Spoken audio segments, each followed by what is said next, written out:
प्रसंग तेव्हाचा जेव्हा वाहतुकीची साधनं नव्हती. हे 4 मित्र तालुक्याच्या गावी गेलेले होते. वर्षभर त्यांनी तिथे काम केलं आणि वर्षाच्या शेवटी प्रत्येकालाच आपल्या गावी परतण्याची इच्छा होती. गावी परतताना त्यांना एक मोठं जंगल सुद्धा लागणार होतं आणि मग अंधाऱ्या रात्री हे जंगल क्रॉस करण्याच्या अगोदर आपण एखाद्या अगोदरच्याच ठिकाणी थांबावं, कुठेतरी मुक्काम करावा आणि पहाट झाल्यानंतर जावं असं त्यांनी ठरवलं. अलीकडच्या गावामध्ये एक आजीबाई त्यांना दिसल्या, ज्या एका छोट्या झोपडीमध्ये राहत होत्या. हे चौघंही त्या आजीबाईंकडे गेले आणि त्यांनी सांगितलं की आम्ही उद्या पहाटे जाऊ आणि ह्या चौघांनी पण जी जमवलेली संपत्ती होती ती सगळी एका बटव्यामध्ये टाकली आणि आजीबाईंच्या हाती सुपूर्द करत म्हणाले ते की आम्ही चौघंही जेव्हा एकत्र येऊ ना तेव्हाच हा बटवा द्यायचा बरं का. मग आजीबाईंनी त्यांच्यासाठी स्वयंपाक केला, त्यांना जेवू खाऊ घातलं, त्यांची निवासाची झोपण्याची सगळी व्यवस्था केली.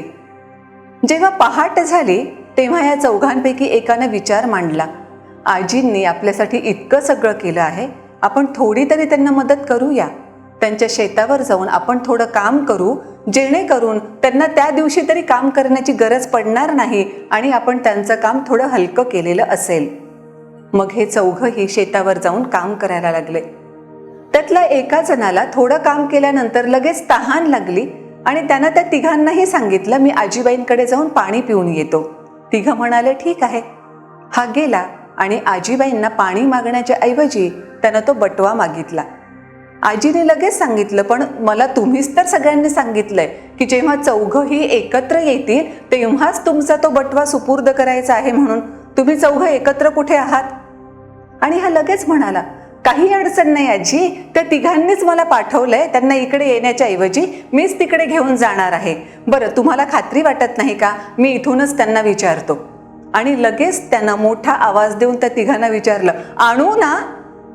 आता ह्या तिघांना असं वाटलं की हा पाणी पिण्यासाठी गेलाय, याचा अर्थ पाणी आणू का किंवा पाणी आणू ना असंच विचारत असणार आहे. म्हणून तिघांनीही मान डोलावली आणि हो आण म्हणून सांगितलं. झालं. त्या तिघांचाही होकार मिळाल्यानंतर आजीबाईने तो बटवा दिला. थोड्या वेळानंतर हे तिघही परत आले आणि त्यांनी सांगितलं की आमच्यातला तो चौथा कुठे गेला. आजीनं जे काही घडलं ते सांगितलं. म्हणे तुम्हीच तर सांगितलं होतं की द्या म्हणून, मी त्यांना तो बटवा देऊन टाकला. आता मात्र ह्या तिघांचा पारा चढला. आम्ही जेव्हा सांगितलं होतं चौघंही एकत्र असताना द्यायचा आहे बटवा, मग तुम्ही दिलाच कसा? म्हणून ते तिघही तिच्यावर ओरडायला लागले. जे काही झालं आजीबाईंनी स्पष्टपणानं ते सांगितलं तरीही त्या तिघांची ऐकण्याची मानसिकता नव्हती. शेवटी हे प्रकरण राजापर्यंत गेलं. सगळं प्रकरण ऐकल्यानंतर राजानं म्हातारीला सांगितलं की हो, या तिघांचंही धन तू परत दिलंच पाहिजेस, नाहीतर तुला शिक्षा होईल. 24 तासांची फक्त मुदत देत आहे. आता ही बिचारी म्हातारी काय करावं तिला सुचेना. तशीच ती परत आली आणि तिला आठवलं की आपल्याच गावामध्ये गुरु राहतात, ते कदाचित याच्यातून काहीतरी मार्ग काढू शकतील.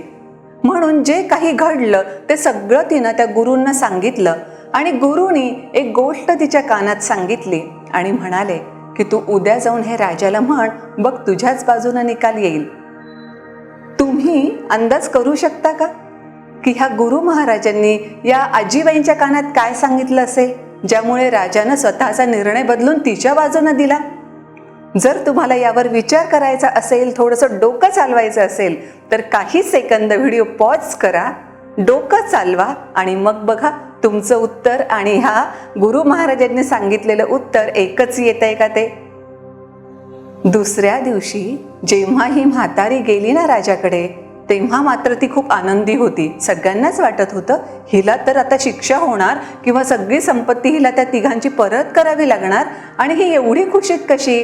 पण तिचा या गुरु महाराजांनी जे सांगितलंय ना त्याच्यावर पूर्ण विश्वास होता आणि ती राजाला म्हणाली सुद्धा, राजा, मी ह्यांचं धन परत करायला पूर्णतः तयार आहे, पण अट काय होती, जेव्हा चौघही एकत्र असतील तेव्हाच तो बटवा द्यायचा आहे. मग ह्या तिघांना सांगा की त्या चौथ्यालाही घेऊन माझ्या समोर या, मगच मी हा बटवा परत करेन. आणि मग राजालाही लक्षात आलं की खरंच या गोष्टीचा तर आपण विचार केलाच नव्हता आणि अर्थातच आजीबाईंची त्यातून पूर्णतः मुक्तता झाली सुद्धा. मग तुम्हाला कशी वाटली ही गोष्ट? आणि असा विचार तुम्ही सुद्धा केला होता का?